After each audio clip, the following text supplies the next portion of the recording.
মহান আল্লাহর ঘরের টানে লাখো কণ্ঠের লাব্বাইক ধ্বনিতে মুখর হয়ে ওঠে পবিত্র শহর মক্কার আকাশ।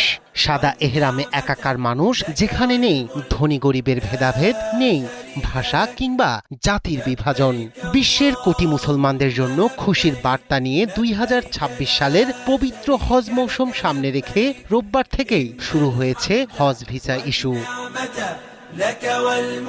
ইসলামের পঞ্চম স্তম্ভ হজ শারীরিক ও আর্থিকভাবে সক্ষম প্রত্যেক মুসলমানদের জন্য জীবনে অন্তত একবার ফরজ এই ইবাদত। জিলহজ মাসে পালিত এই ইবাদত শুধু একটি ধর্মীয় আনুষ্ঠানিকতা নয়, বরং আত্মশুদ্ধি, পাপ মুক্তি ও মহান আল্লাহর কাছে পূর্ণ আত্মসমর্পণের প্রতীক। সেই পবিত্র সফরের আয়োজনকে আরও সুশৃঙ্খল ও সহজ করতে এবার আগেভাগেই ভিসা কার্যক্রম শুরু করার ঘোষণা দিয়েছে সৌদি হজ ও উমরা মন্ত্রণালয়। সৌদি কর্তৃপক্ষ জানিয়েছে, এ পর্যন্ত নিবন্ধন সম্পন্ন করেছেন প্রায় 7,50,000 হজ যাত্রী। এর মধ্যে নিজ নিজ দেশ থেকে সরাসরি হজ প্যাকেজ বুক করেছেন প্রায় 30,000 হাজি। আন্তর্জাতিক হজ যাত্রীদের জন্য মিনা ও আরাফা সহ পবিত্র স্থানগুলোতে বরাদ্দ দেয়া হয়েছে প্রায় 485টি ক্যাম্প। পাশাপাশি বিশ্বের 73টি দেশের হজ অফিস তাদের প্রাথমিক প্রস্তুতি শেষ করেছে, যা আসন্ন হজ মৌসুমকে ঘিরে সৌদির ব্যাপক প্রস্তুতিরই ইঙ্গিত দেয়।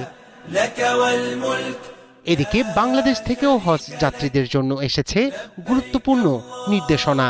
2026 সালের হজে অংশ নিতে নিবন্ধিত সরকারি ও বেসরকারি সব হজ যাত্রীকে বাধ্যতামূলকভাবে স্বাস্থ্য পরীক্ষা সম্পন্ন করতে হবে এবং ফিটনেস সনদ সংগ্রহ সবই করতে হবে নির্ধারিত নিয়ম অনুযায়ী।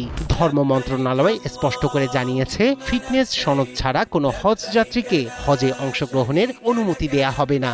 রিয়াদের নির্দেশনা অনুযায়ী 8 ফেব্রুয়ারি থেকে 20 মার্চের মধ্যে ফিটনেস সনদ সহ হজ ভিসার জন্য আবেদন করতে হবে। সময় মতো এই প্রক্রিয়া সম্পন্ন না করলে হজ যাত্রা অনিশ্চিত হয়ে পড়তে পারে বলেও সতর্ক করা হয়েছে।